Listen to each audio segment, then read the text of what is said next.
The morning sun cast harsh shadows across Brooklyn's industrial district as Samuel Goldstein shuffled down the cracked sidewalk, his weathered hands gripping a rusty toolbox that had once been his pride. At 78 years old, his once straight shoulders now curved under the weight of countless rejections, and his clothes hung loose on a frame that hunger had hollowed out. His grey beard was unkempt, his shoes had holes that let in the cold, and his eyes, once brilliant with the fire of innovation, now carried the dull ache of a man the world had forgotten. But inside that battered toolbox lay tools that had once helped humanity reach for the stars. Samuel approached Marco's Auto Repair, the fifth shop that week. Through the grimy windows he could see mechanics struggling with the hood of a luxury sedan, their faces twisted in frustration. Tools scattered the floor around them like fallen soldiers in a losing battle. He pushed open the heavy door, and the smell of motor oil and metal filled his nostrils, a scent that once meant home, purpose, life itself. The mechanics looked up, their expressions immediately shifting from concentration to disgust. "Can I fix it for food?" Samuel asked quietly, his voice barely carrying over the hum of air compressors and the distant radio playing classic rock. Marco DeMarco, a stocky man in his 50s with grease-stained coveralls, looked up from under the hood and burst into laughter. "You? Fix a car?" He wiped his hands on his shirt, smirking. "Look at yourself, old man. You can barely fix your own appearance." The other mechanics joined in the cruel laughter. Tony, a young man with oil-black hair, pulled out his phone. "This is gonna go viral," he snickered, starting to record. "Homeless guy thinks he's a mechanic." Samuel's hands trembled slightly as he set down his toolbox. "I have experience with engines, transmissions, electrical systems." "Experience?" Marco interrupted, his voice dripping with sarcasm. "Yeah, I bet you have experience, all right. Experience sleeping under bridges and digging through garbage cans." The mechanics erupted in laughter again. A customer waiting for his car repair shook his head in disgust. "This is what's wrong with society," he muttered, loud enough for everyone to hear. "These people have no shame."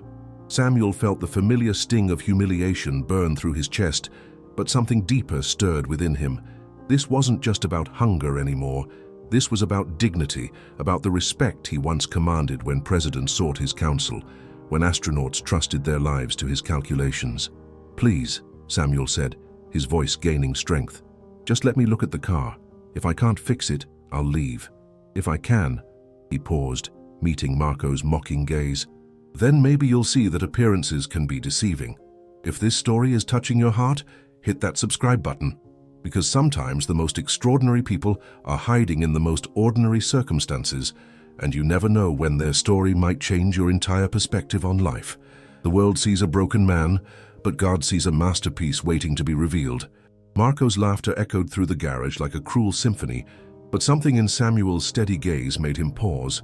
The old man stood there unflinching, his weathered hands still resting on his toolbox, with a confidence that seemed oddly out of place. "You know what?" Marco said, his voice thick with malicious amusement. "I'm feeling generous today." He gestured dramatically toward the luxury sedan that had been their nemesis for 3 days. "See that BMW? It's a 2023 M5 competition. Cost more than most people make in 2 years. The engine's got some electrical issue that's driving us crazy." The mechanics gathered around, sensing entertainment. Tony continued filming on his phone, already imagining the likes and shares this would generate. "3 master mechanics," Marco continued, his chest puffing with false pride, "with over 40 years of combined experience, and we can't crack it. But hey," he spread his arms wide in mock invitation, "maybe the homeless wizard here can wave his magic wrench." Samuel approached the vehicle slowly, his eyes taking in every detail. The BMW's hood was already propped open, revealing the complex maze of modern engineering beneath. Wires, sensors, and computer modules created a technological landscape that would intimidate most people, but not Samuel. As he leaned over the engine bay, something remarkable happened. His posture straightened slightly, his breathing became more focused, and his hands moved with the precision of a surgeon. The mechanics watched with growing curiosity as Samuel didn't immediately grab tools, but instead listened. "What's he doing?" whispered Jake, the youngest mechanic, "just standing there like he's praying or something." Samuel was indeed listening, but not to any prayer. He was hearing the subtle symphony of the engine's distress, the nearly inaudible whisper of electrical current taking wrong paths, the faint vibration of components fighting against their design. These were sounds that his trained ear could interpret, like a musical conductor reading a complex score. "The diagnostic computer shows multiple error codes," Marco called out mockingly. "Transmission control module, engine management system, even the climate control is going haywire. We've checked every wire, every connection, every—" "It's not the wires," Samuel said quietly, his voice carrying a new authority that made everyone stop talking. "What did you say?" Marco demanded.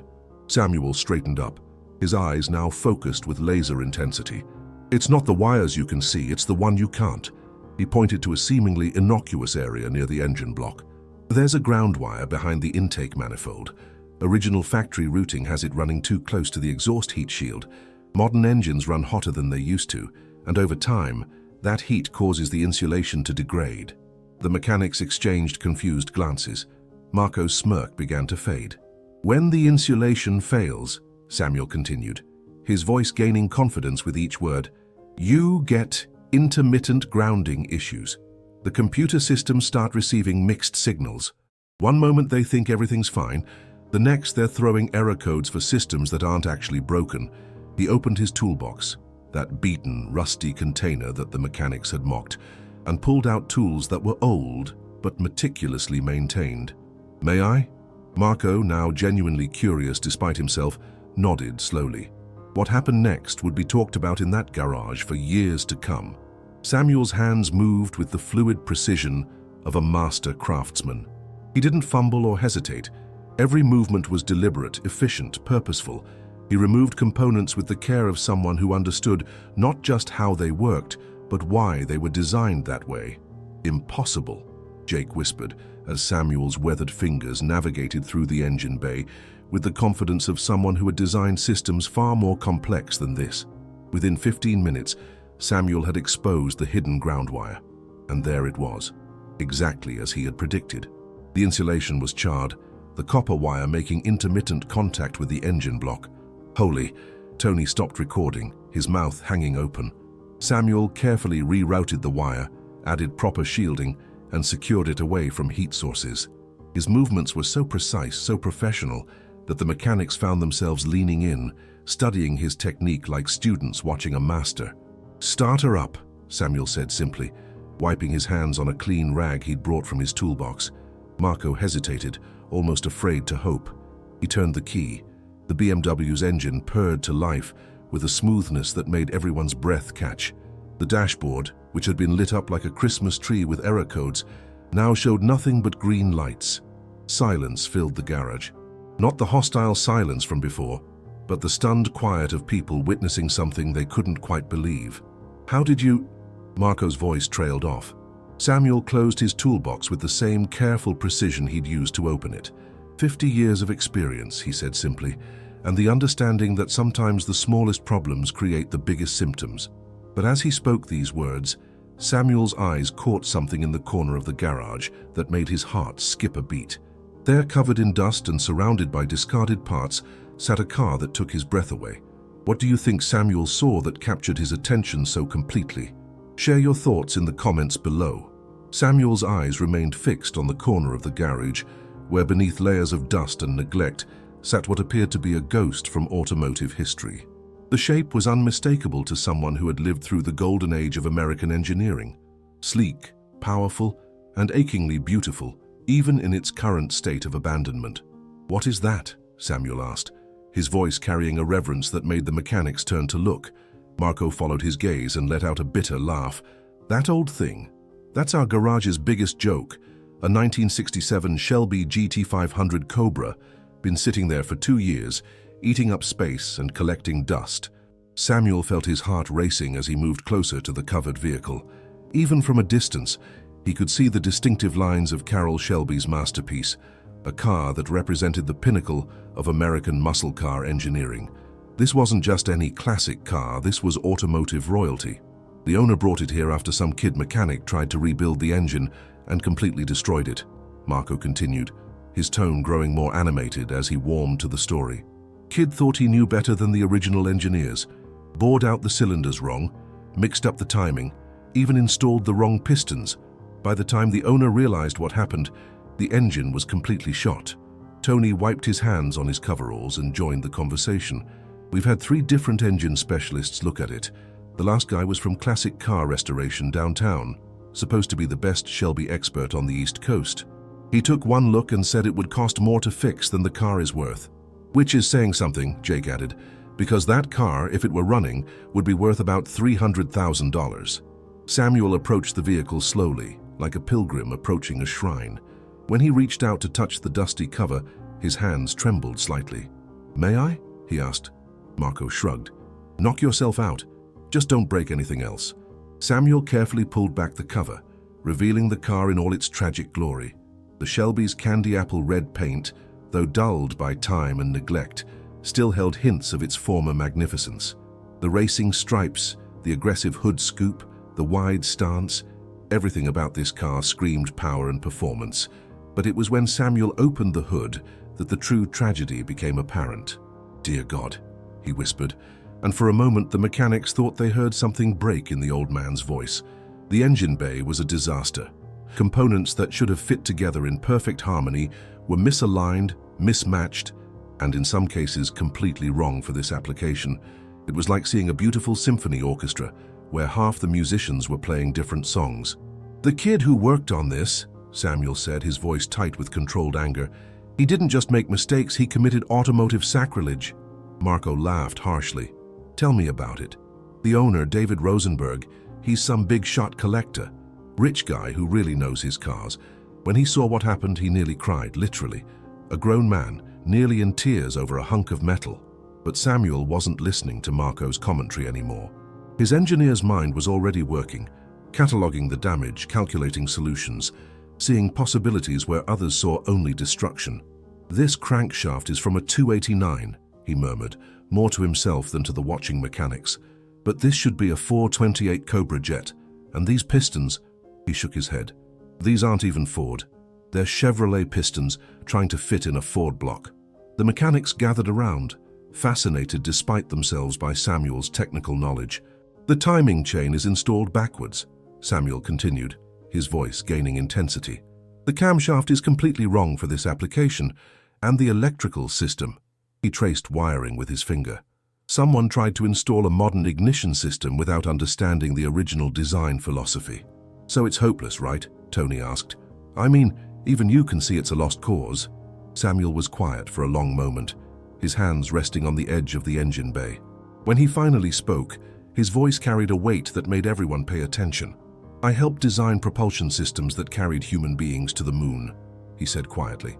"I calculated trajectories that had to be perfect to within fractions of a degree, because the smallest error would mean death in the cold vacuum of space."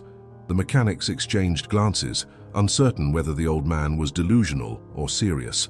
"This engine," Samuel continued, his voice growing stronger, "is complex, yes, challenging, absolutely.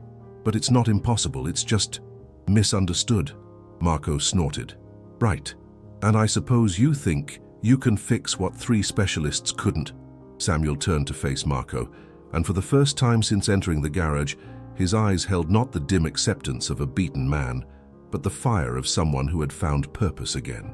"I don't think I can fix it," Samuel said, his voice carrying absolute conviction. "I know I can." The garage fell silent. Even the radio seemed to lower its volume, as if sensing the gravity of the moment. "But I'll need 4 hours," Samuel added, "uninterrupted. And I'll need you to trust me with tools and parts that this car deserves." Marco looked at the other mechanics, then back at Samuel. The old man, who had just performed a minor miracle on the BMW, was now claiming he could resurrect the dead. 4 hours, Marco repeated, "to fix what nobody else could fix in 2 years?" 4 hours, Samuel confirmed. And in that moment, something shifted in the garage. Maybe it was the way Samuel stood a little straighter, or the absolute certainty in his voice, or perhaps it was simply the recognition that they were witnessing something extraordinary. "You're serious, aren't you?" Marco asked, his mocking tone replaced by genuine curiosity. "Dead serious," Samuel replied. "What do you think Marco should do? Should he give Samuel the chance to attempt the impossible? Let me know in the comments what you would do if you were in Marco's shoes." Marco stared at Samuel for what felt like an eternity, his mind wrestling with disbelief and curiosity. The old man had just fixed their 3-day nightmare in 15 minutes, displaying knowledge that went far beyond typical street mechanics, but claiming he could resurrect a car that 3 specialists had declared dead. That seemed like the desperate boast of someone trying to prove himself. "You know what?" Marco finally said, his voice carrying a mixture of skepticism and intrigue. "I've got nothing to lose. The car's been sitting there for 2 years anyway. If you can actually do what you claim, then, hell, it would be the greatest thing this garage has ever seen." He walked over to his tool cabinet and pulled out a key. "But I've got conditions. You touch that car, you work under my supervision. You break something that wasn't already broken and you're out of here and—" He paused, studying Samuel's weathered face. "If you actually pull this off, I want to know who you really are." Samuel nodded solemnly. "Agreed. Tony Jake," Marco called to his mechanics, "clear some space around the Shelby and get our best tools ready. If this old man wants to try, we're going to give him every advantage." What happened next would become legendary in automotive circles throughout Brooklyn. Samuel began by doing something none of the previous mechanics had done. He didn't immediately start taking things apart. Instead, he spent nearly 30 minutes simply studying the engine, his hands tracing connections, his eyes following the logic of systems that had been bastardized beyond recognition. "This is like reading a book where someone has torn out pages and inserted chapters from completely different stories," Samuel murmured, his voice carrying the tone of someone solving a complex puzzle. "But every engine tells its story if you know how to listen." Jake, who had been watching with growing fascination, found himself asking, "What do you mean, listen?" Samuel looked up, his eyes now bright with the passion of teaching. Every component in an engine has a purpose, a rhythm, a relationship with every other component. When someone installs the wrong part, it creates disharmony. You can feel it, hear it, see it if you know what to look for. He pointed to a section of the engine block. "See this? The previous mechanic installed a camshaft designed for low-end torque in an engine that was built for high RPM performance. It's like putting the heart of a marathon runner into the body of a sprinter." Tony stopped pretending to work on other cars and moved closer. "How can you tell just by looking?" "Experience," Samuel replied, his hands now beginning the delicate process of disassembly. "And understanding that Ford's engineers in 1967 were artists as much as they were technicians. They weren't just building an engine, they were creating a symphony of controlled explosions." As Samuel began removing components, his movements took on an almost ritualistic quality. Each bolt was treated with respect, each part examined like a precious artifact, but it was his running commentary that truly amazed the watching mechanics. "This connecting rod," he said, holding up a piece that looked identical to the others to untrained eyes, "is from a 390 cubic inch engine, but this block requires 428 specifications. The difference in weight distribution will cause vibrations that will eventually destroy the crankshaft."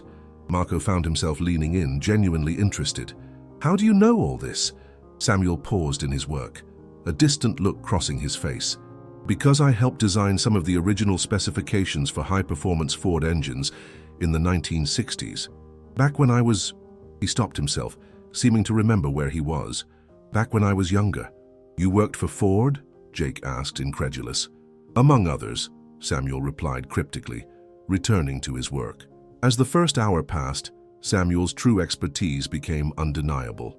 He identified problems that the previous mechanics had missed entirely: a cracked cylinder head that had been hidden by improper machining, a timing chain that was not only installed backwards, but was the wrong length for this specific engine configuration. "Incredible," Tony whispered, filming again, but this time with awe rather than mockery. "He's finding stuff that nobody else saw." By the second hour, Samuel had completely disassembled the engine's top end, laying out components with the precision of a surgeon organizing instruments. But it was his explanation of each problem that truly demonstrated his mastery. "The person who worked on this before didn't understand the fundamental principle of this engine," Samuel explained as he examined the cylinder heads under a bright work light. "The 428 Cobra jet wasn't just about raw power. It was about power that could be sustained under extreme conditions. Every component was engineered to handle stresses that would destroy lesser engines." He held up a piston that looked perfectly fine to the untrained eye. "This piston, for example, it's designed for a different compression ratio than this engine requires. Under full load, it would create hot spots that could cause catastrophic failure." "But how can you tell?" Marco asked, genuinely fascinated now. Samuel smiled. the first real smile the mechanics had seen from him. The dome shape is wrong. See this curve here? It should be more pronounced to create proper combustion chamber geometry. And the ring lands, he pointed to tiny grooves in the piston. Wrong spacing entirely. Jake shook his head in amazement. The other guys, the specialists, they missed all this? They saw the symptoms, Samuel replied, but they didn't understand the disease. They tried to treat individual problems without understanding that everything in this engine is connected. Change one component incorrectly and it affects everything else. As the third hour began, Samuel started the reassembly process, but with completely different components. From somewhere in his weathered memory, he seemed to know exactly what parts were needed and where to find compatible replacements in Marco's extensive inventory. "We need a 428 Police Interceptor camshaft," he said confidently. "The grind will be perfect for this application." "I think we have one in the back," Marco said, hurrying to check his part storage. "And we'll need to modify the intake manifold to match the corrected port timing," Samuel continued, his hands already beginning the precision work. The mechanics watched in stunned silence as Samuel worked with tools like extensions of his own body.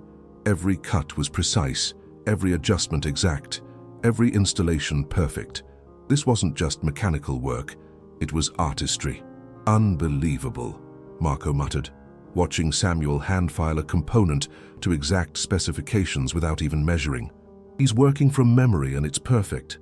As the fourth hour approached, the engine began to take its proper shape. Components that had been mismatched and fighting each other now worked in harmony.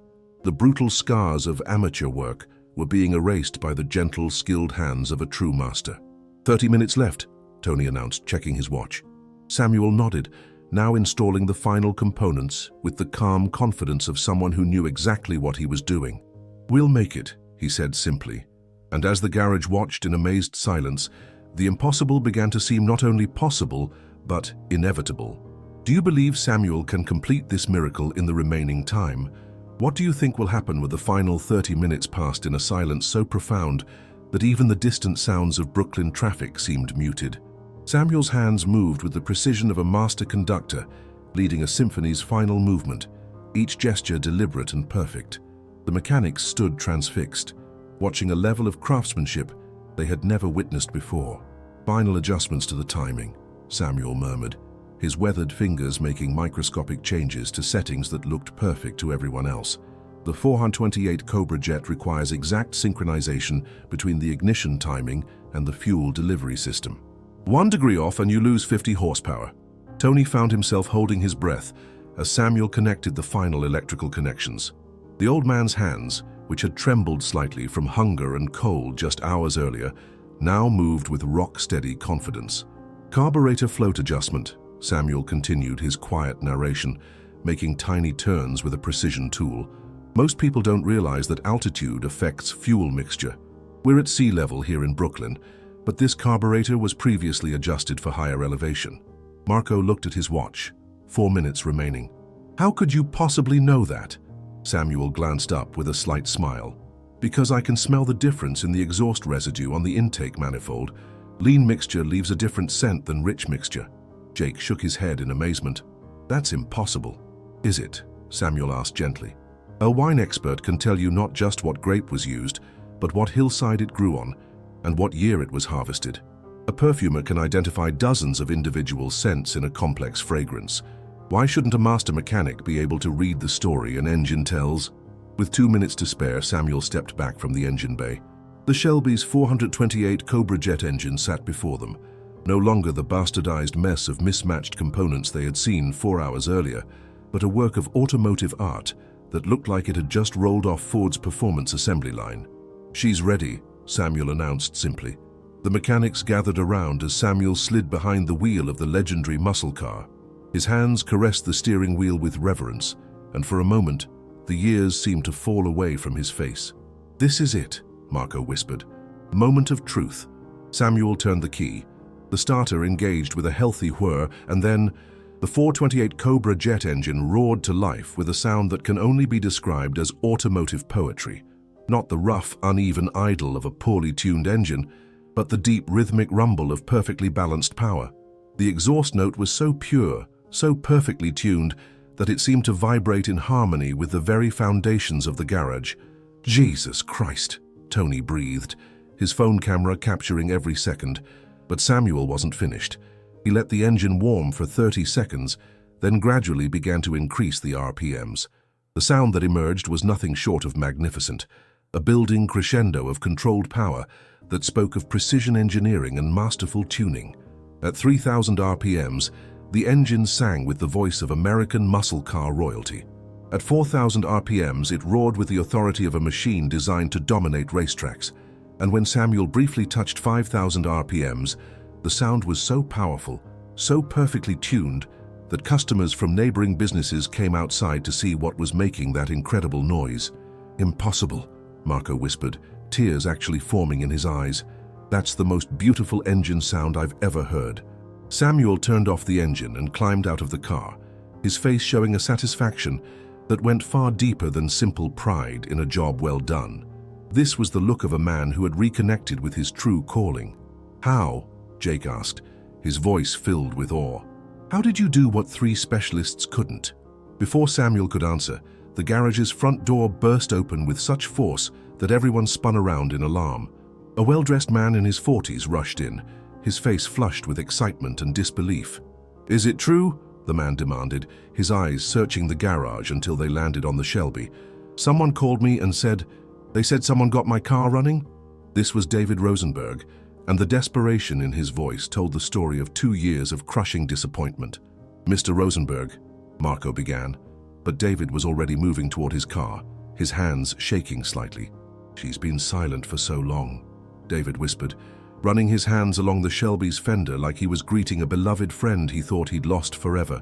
"3 specialists told me she was beyond hope. They said the engine damage was so extensive that—" His voice trailed off as he noticed Samuel standing quietly beside the car. "Who are you?" David asked, his eyes taking in Samuel's worn clothing and weathered appearance with obvious confusion. "This is Samuel," Marco said, his voice carrying a new respect. "He's the one who brought your car back to life." David's expression shifted through several emotions: confusion, skepticism, and then something approaching wonder as he really looked at Samuel for the first time. "You did this?" David asked softly. Samuel nodded. "She's a beautiful machine. Whoever destroyed her didn't understand what they were working with, but the heart of her was still strong. She just needed someone who spoke her language." David moved to the driver's seat with the reverence of someone approaching a sacred altar. "May I?" "She's your car," Samuel replied with a gentle smile. David turned the key, and once again, the 428 Cobra jet roared to life with that perfect, powerful symphony of sound. But this time, something extraordinary happened. David's composure cracked, and tears began streaming down his face. "My God," he whispered, his voice breaking. "My God, she's alive again." He turned off the engine and stepped out of the car, wiping his eyes with no attempt to hide his emotion. "I'm sorry," he said to the gathered mechanics. "It's just, this car was my father's dream. He bought it new in 1967, but he died before he could really enjoy it. I've been trying to honor his memory by keeping it perfect, and when that kid destroyed the engine—" David's voice broke again, and he took a moment to compose himself. "I thought I had failed him. I thought I had let his dream die." Samuel stepped forward, his own eyes glistening with understanding. "Your father would be proud," he said softly. "Not because of the car, but because of the love you showed for his memory." "What's your name again?" David asked, extending his hand. "Samuel Goldstein," the old man replied, accepting the handshake. David froze. His grip on Samuel's hand tightened, and his eyes widened with recognition that went beyond the moment. "Goldstein," David repeated slowly. "You're Jewish." "I am," Samuel confirmed, unsure where this was leading. David's breath caught in his throat. My father was Aaron Rosenberg. He came here from Poland just before the war. He used to tell me stories about the old country, about the wisdom of the elders, about how knowledge and skill could survive any hardship." Samuel felt something stirring in his chest, a recognition, a connection that transcended the moment. "My grandfather was also from Poland," Samuel said quietly, "from a small village outside Krakow." "My father too," David whispered, and then something remarkable happened. The successful businessman, the wealthy collector, the man who commanded respect in boardrooms and country clubs, looked at Samuel with eyes that held the vulnerability of a lost child.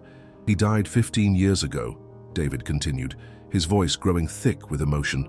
"And I've missed him every single day since. The way he moved his hands when he worked, the way he explained things with such patience, the way he found solutions where others saw only problems." David paused, studying Samuel's face with growing intensity. "You remind me of him," he said finally. "Not just the knowledge, not just the skill, but the wisdom, the way you approach things, the respect you show for craftsmanship."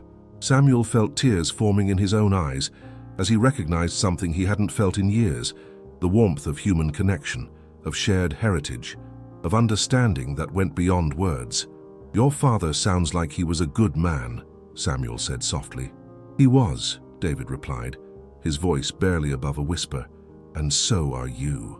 The garage had fallen completely silent. Even Marco, who had witnessed the entire day's events, found himself moved by the profound moment unfolding before him. "Samuel," David said, his voice growing stronger with each word, "I don't know what circumstances brought you to this garage today, but I know it wasn't an accident. Nothing this extraordinary ever is." He paused, gathering his courage for what he was about to say. "I have a large house, too large for one person, really. I have more space than I know what to do with, and," David's voice caught with emotion, "and I have missed having the wisdom of an elder in my life." Samuel's heart began to race as he sensed what David was about to offer. "Would you consider staying with me?" David asked, his eyes bright with hope and something deeper, the need for connection, for family, for the presence of someone who understood both the weight of history and the value of skilled hands. Not as a guest, not as charity, but as the father figure I've been missing for 15 years. The question hung in the air like a prayer waiting to be answered. What do you think Samuel's response will be? Could this moment change both men's lives forever? Share your thoughts in the comments below and tell me, do you believe in divine appointments, moments when God places exactly the right people in exactly the right place at exactly the right time? Samuel stood motionless for what felt like an eternity, David's words echoing in his mind like a prayer he had never dared to voice. The offer wasn't just about shelter or comfort. It was about dignity, purpose, and something Samuel had lost the day his wife and son died, the feeling of being needed, valued, loved. Tears began to flow down Samuel's weathered cheeks, cutting clean paths through the grime and exhaustion that had accumulated over months of street living. His hands trembled as he reached out and grasped David's shoulders with a gentleness that spoke of profound gratitude. "David," Samuel whispered, his voice breaking with emotion, "I haven't had a family in so long. I haven't had a place to belong, a reason to wake up in the morning with hope instead of despair." David's own eyes filled with tears as he felt the weight of loneliness and loss in Samuel's words. "When I lost my Rachel and my Daniel," Samuel continued, his voice growing stronger with each word, "I thought God had forgotten me. I thought my purpose had died with them. But today you've shown me that maybe, just maybe, He was preparing me for something I never expected." Samuel paused, looking into David's eyes with a clarity that cut through years of pain and desperation. "Yes," he said simply. "Yes, I would be honored to be part of your family." The garage erupted in a spontaneous cheer from the mechanics who had witnessed this extraordinary transformation. Marco wiped his eyes with his greasy sleeve, not caring who saw his emotion. "This is the most incredible thing I've ever witnessed," Marco said, his voice thick with feeling. "Samuel, I owe you an apology, a massive apology. The way I treated you when you first walked in here." Samuel turned to Marco with a smile that held no trace of resentment. "Marco, you gave me something more valuable than respect. You gave me a chance. That chance led to this moment." But Marco shook his head vigorously. "No, that's not enough. I was cruel. I was judgmental. I saw a man who needed help, and I chose to humiliate him instead." He walked over to his cash register and pulled out several bills. "This isn't charity," he said firmly, pressing the money into Samuel's hands. "This is payment for the best mechanical work I've ever seen in my 25 years in this business." Samuel looked at the money, more cash than he had held in months, and felt the emotion he had almost forgotten, the dignity of earning an honest wage through skilled work. "Thank you," Samuel said simply, but the weight of gratitude in those two words was unmistakable. David placed a gentle hand on Samuel's shoulder. "Are you ready to come home?" The word home hit Samuel like a physical force. Home. Not a shelter, not a doorway, not a park bench, but home. I don't have much to pack, Samuel said with a small laugh that held both sadness and hope. You have everything that matters, David replied. Your knowledge, your skills, your wisdom, and now, family. As they prepared to leave the garage, David paused and turned back to Marco. Thank you, he said sincerely. Thank you for letting him try.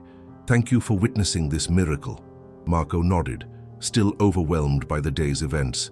Samuel, you're welcome here anytime. In fact, he paused, looking thoughtful. If you ever want to do some consulting work, help us with the really tough cases, we'd be honored. Samuel smiled. I think I'd like that. The drive to David's house passed in comfortable silence, both men lost in their own thoughts about how radically their lives had just changed.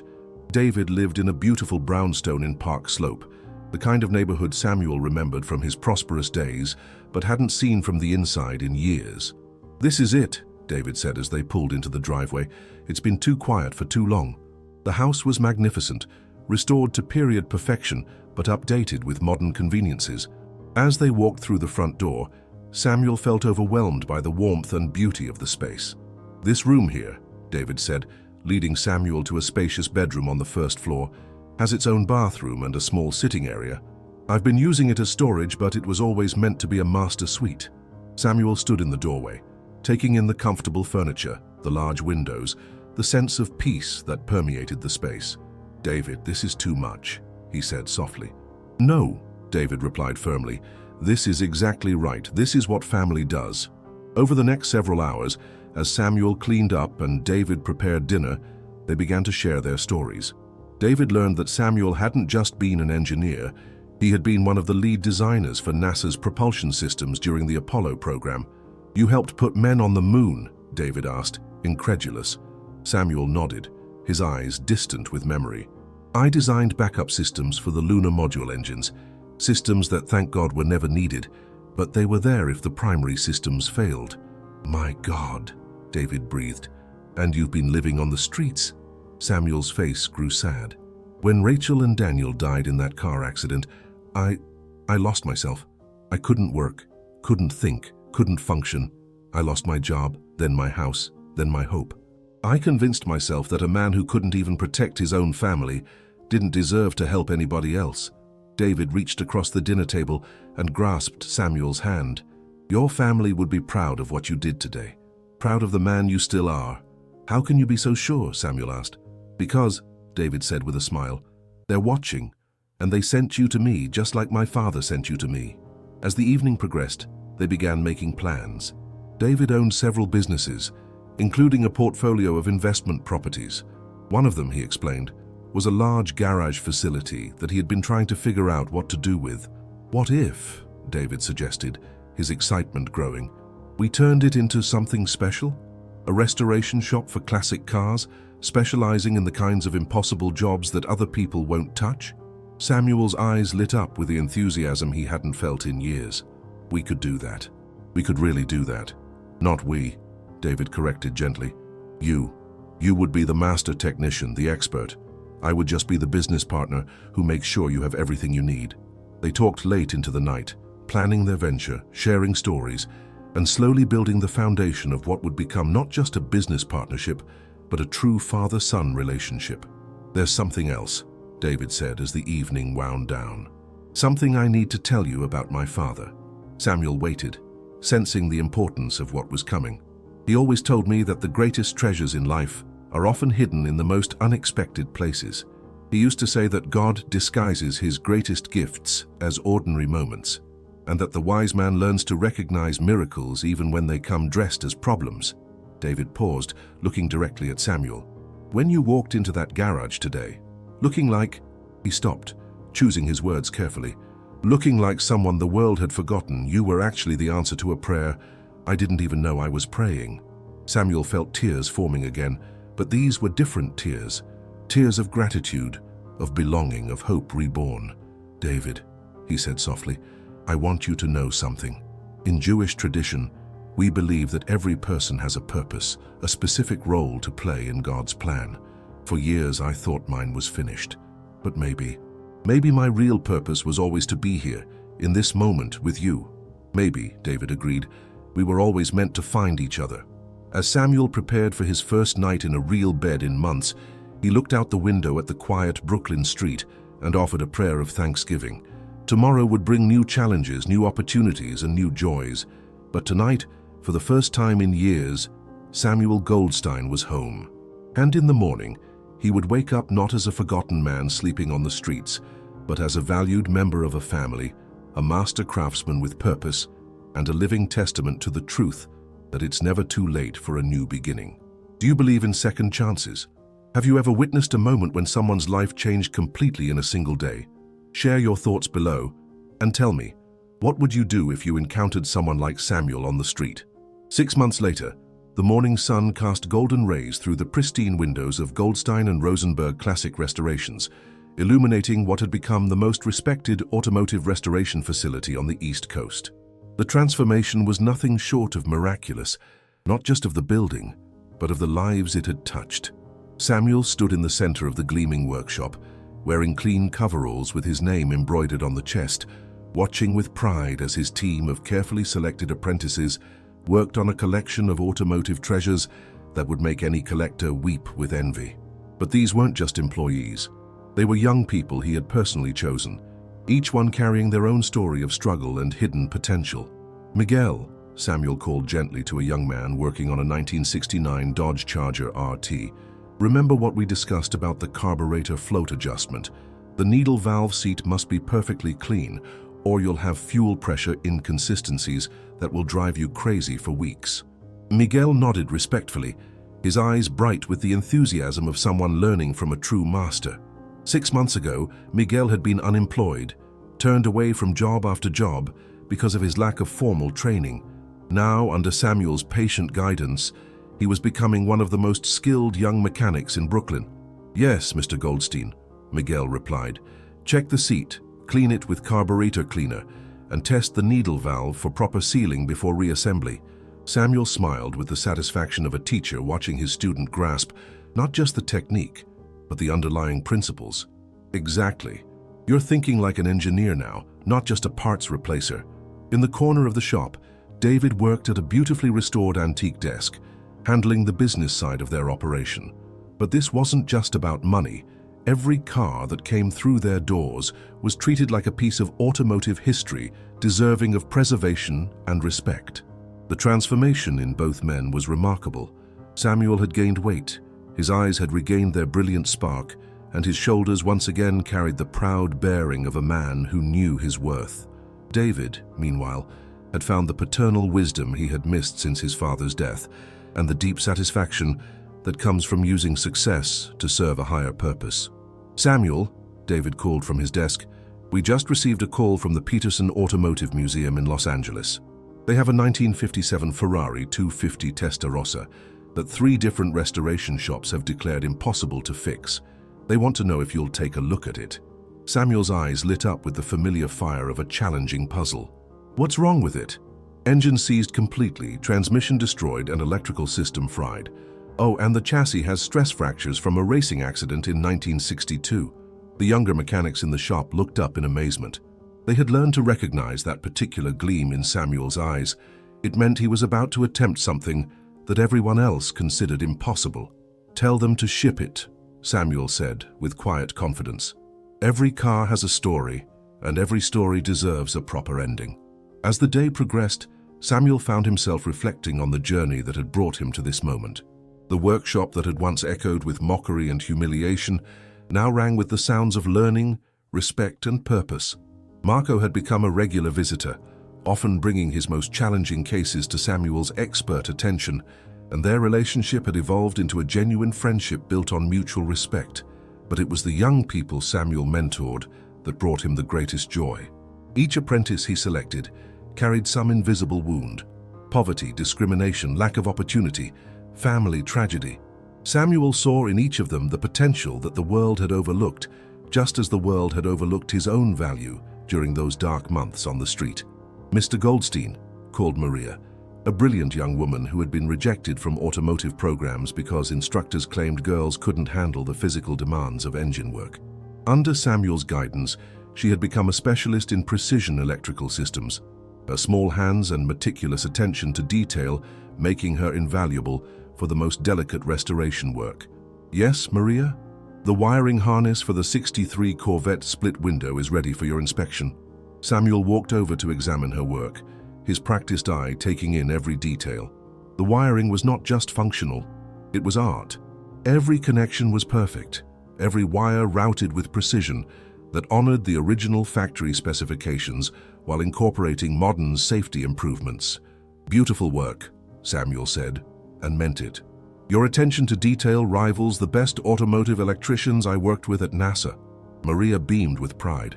This was a young woman who 6 months ago had been told she would never amount to anything in a man's field. Now she was being compared favorably to NASA engineers by a man who had helped put humans on the moon.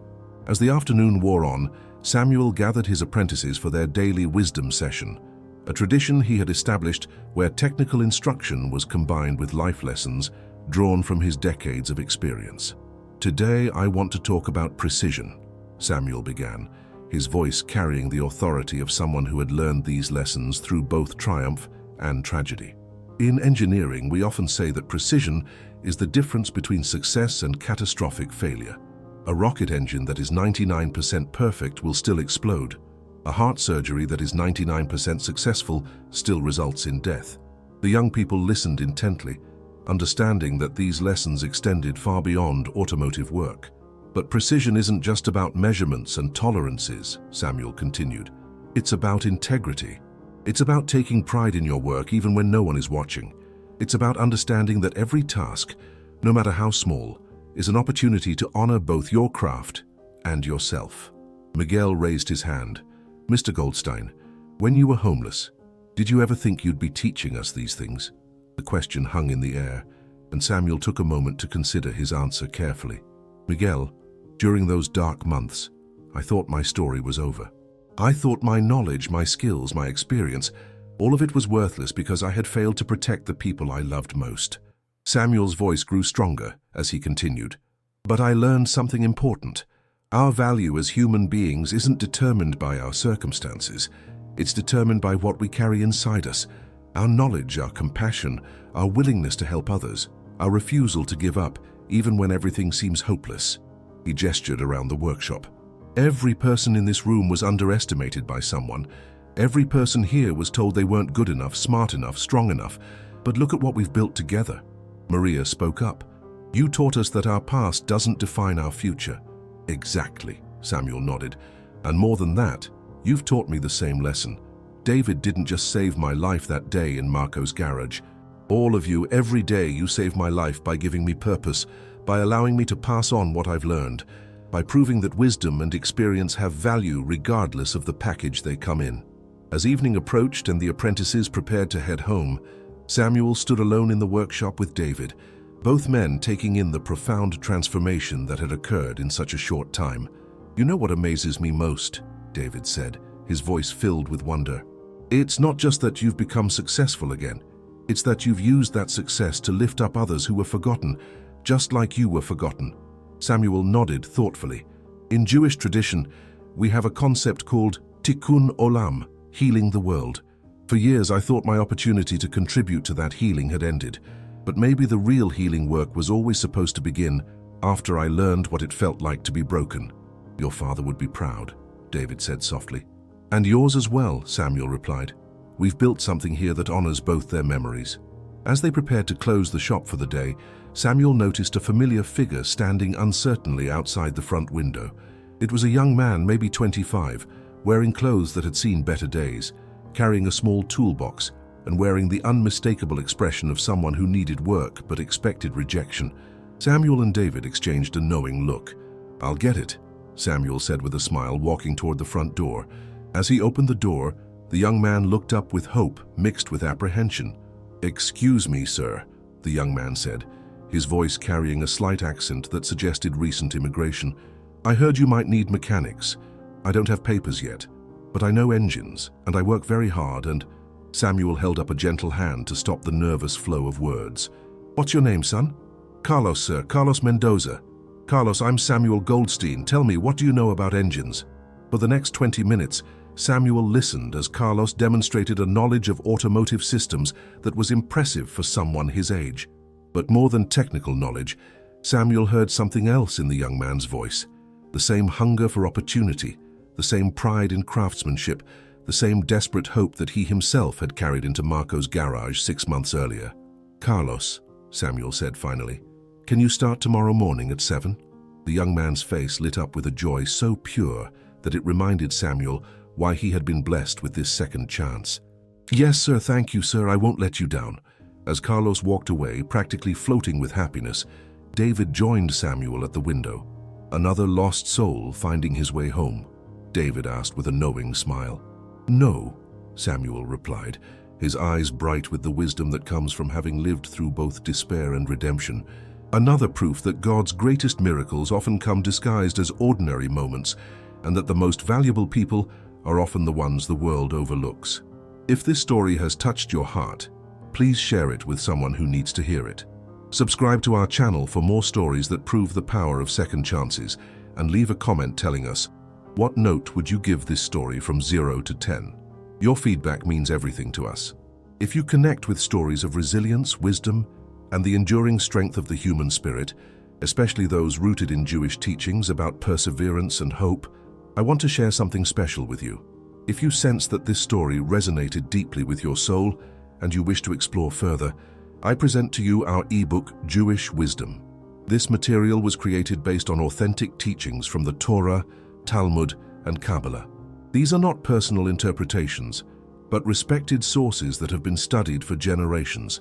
In this ebook, you will discover hidden truths that have been preserved for centuries. You will learn why certain practices bring blessings, how to activate spiritual protection over your life and home, and how to connect with the purpose your soul came to fulfill. This is not about dogmas. This is about transformative principles. This is not about religion. This is about awakening. Each chapter was written with the intention of guiding you toward a higher consciousness, a consciousness that does not depend on external things, but springs from the soul. We speak of spiritual cycles, sacred names, hidden codes in the Psalms, the power of words, purification of the soul, and the keys that open doors when everything seems closed. This material is for seekers, people who know there is something more, who feel their soul calling them to awakening.